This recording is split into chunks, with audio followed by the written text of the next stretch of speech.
Uh, Another interesting session, which is again very relevant to our day-to-day lives, especially while dealing with suicide, which is the manner in which it is approached as a topic in society.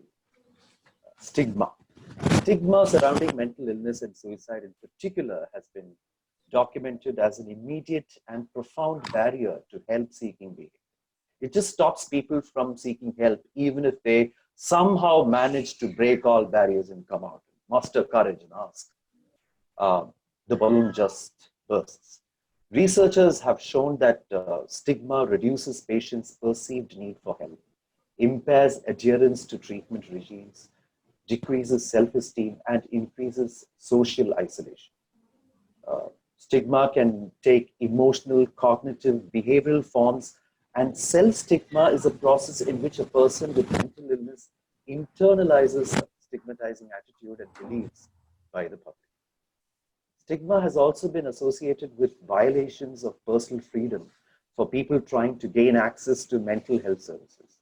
People who see themselves as a burden may believe themselves to be shunned, and those isolated may assume that their condition contributes to an undesirable social status. It just makes things even worse for them. It is extremely important not to put down anyone who has attempted to take their lives. They need to be provided the right intervention, and they need to be monitored. That's very important. So, the topic is suicide and stigma. And this deadly combination is what Dr. Anil Vartak is here to talk about. Dr. Anil Vartak is the founder of Ekalavya and vice president of Schizophrenia Awareness Association. His penchant lies in using the self-help method to come out of mental illness and has led by example. He is an office bearer consultant to organizations such as Sangat, Goa, Banyan, Chennai, Movement for Global Mental Health, which is MGMH, and Essence, to name a few. Dr. Vartak has been invited to several international conferences and has received numerous awards for his prolific literary contributions in the field of mental health. So here's presenting Dr. Anil Vartak. Dr. Vartak, welcome to our session. Pleasure having you here, sir. The floor is yours. Good evening, everyone. And thank you, Mr. Girish, for very interesting introduction.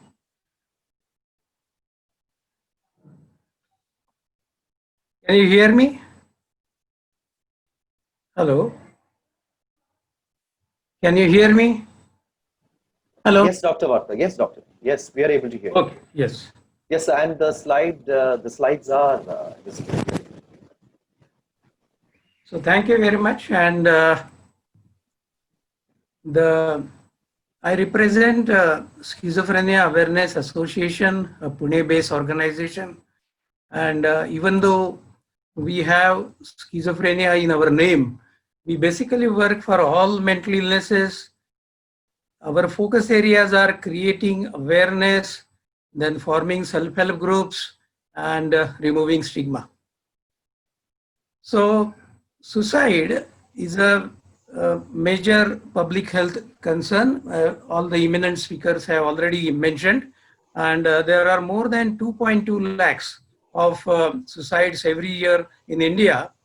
And the severity of this situation increases when we consider that 70% of the total suicides are they come from young population, 15 to 44, and as a result, burden of disease, which is a economic concept, it is very higher.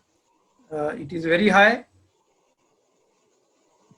The fact is that for every one person who has died by suicide, there are at least 10 persons who are near and dear ones to him. And so not only there is economic loss, but there is also social loss, psychological loss, and the overall burden is very high. Now the question is, why people die by suicide?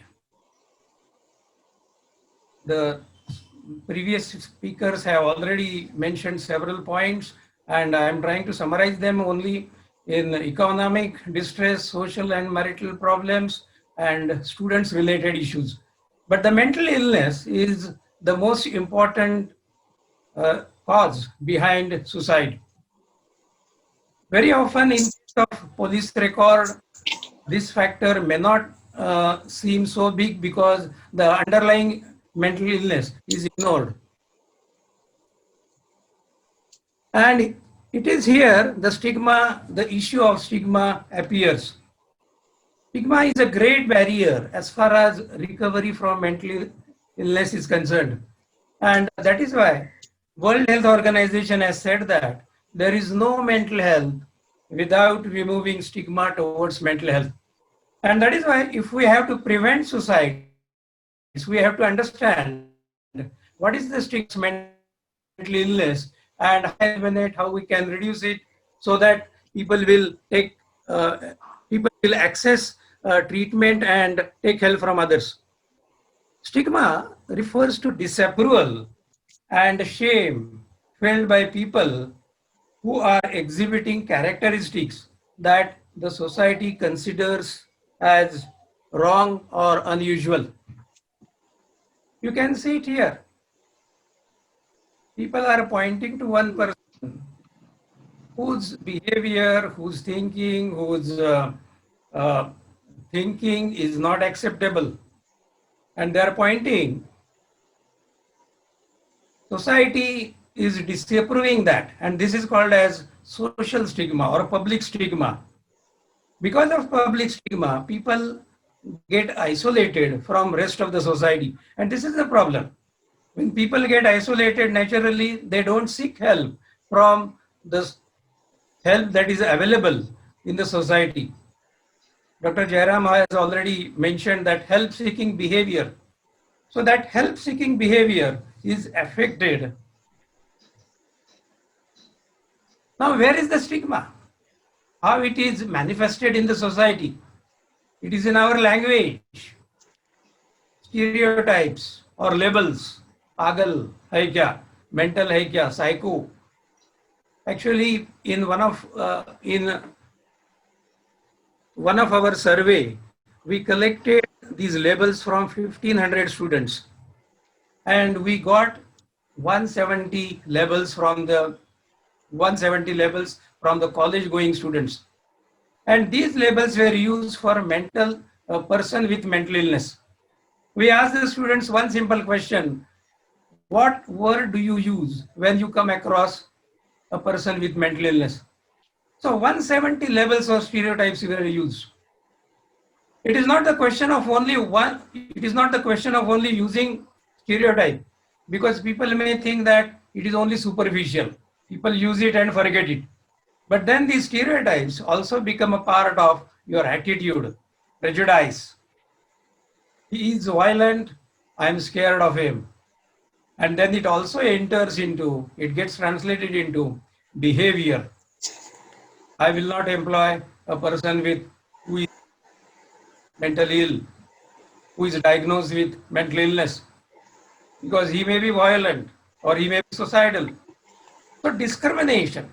So that is why we say that stigma is not only present in language or only superficial issues, but it is also present in our thought and behavior. If you see some of the experiences of stigma of people who had first-hand experience, you will realize how severe stigma is. Stigma is harder than illness itself, somebody says. We can cope up with illness, but we cannot cope up with stigma. It is very difficult to overcome stigma. Somebody says that I will die, but will not reveal my illness. You see, this is the severity. People are so scared that they don't want to expose themselves. They don't want to reveal their illness, and that affects their help-seeking behavior. Because as far as possible, they want to protect themselves. They want to protect their illness from other people. I am not worth of taking any job. This is the feeling of one person with mental illness. You see, when the society has stigma, public stigma or social stigma, individuals who are born and brought up in the society they also inculcate stigma. And this is the case of self-stigma. People have self-discriminating attitudes toward themselves. They discriminate themselves. I am not worth of socializing with others. I am not worth of appearing for this exam. My classmates tease me. I cannot bear it further. I will not take treatment from any psychiatrist from this city. You see, this is the situation. People want to take help from psychiatrists in other cities because they are afraid that if they enter into a clinic, then they may see somebody. And that is why stigma is not something that is transitory. For example, stigma due to COVID. This is a transitory. It will go. Once the COVID situation is over, and once people realizes that it is a biological problem, then it will go. So it is not transitory. It is not superficial. It is very much rooted in our culture. And that is why for suicide prevention, stigma removal is a must factor. It is very essential.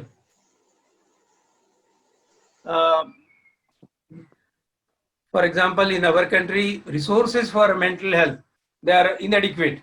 And that is why the facilities are poor. Facilities are poor. So naturally, there are complaints from the patients, or there is no patients are not properly looked after, and compulsory admission. And again, then there is a criticism against mental health system. So the point is there are vicious cycles, and stigma is reinforcing kind of thing. Dr. Vartak, we also have a few questions that have come for you. Are you able to take the questions now, Dr. Vartak? Just a minute, I do. Yeah. Right now, I just few minutes more. Okay, okay. Sure. Please go ahead.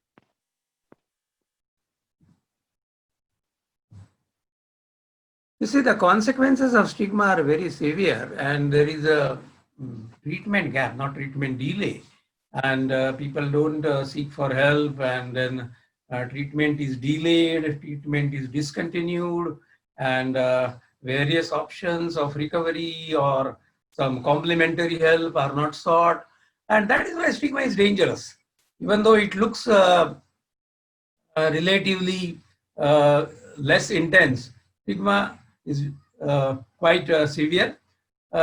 We took inspiration from Professor Thornycroft, who collected some 250 labels that were used in by the school children in the city of London.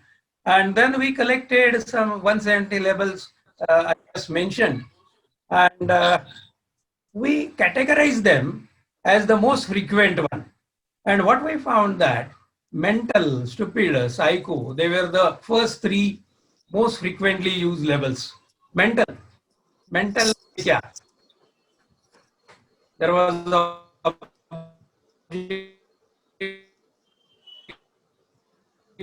to the name given in a right spirit, not in a positive.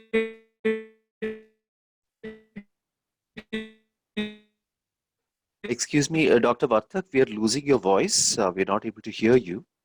Looks like there is a connectivity issue at your end. They see it in a labels, and we also realize that there is a lot of stigma in our colloquial language, because when we talk about stigma, we often blame media, or we think that stigma comes from outside. We are not responsible. But very often, stigma is a part and parcel of our language, our colloquial language. The labels are there, words are there, jokes are there, proverbs are there, gestures are there. And that is why we need to understand and tackle stigma. When we started collecting this information, when we started documenting this information from the people, we realized that stigma is very much deep-rooted. The stigma is deep-rooted. Entire space around person with mental illness is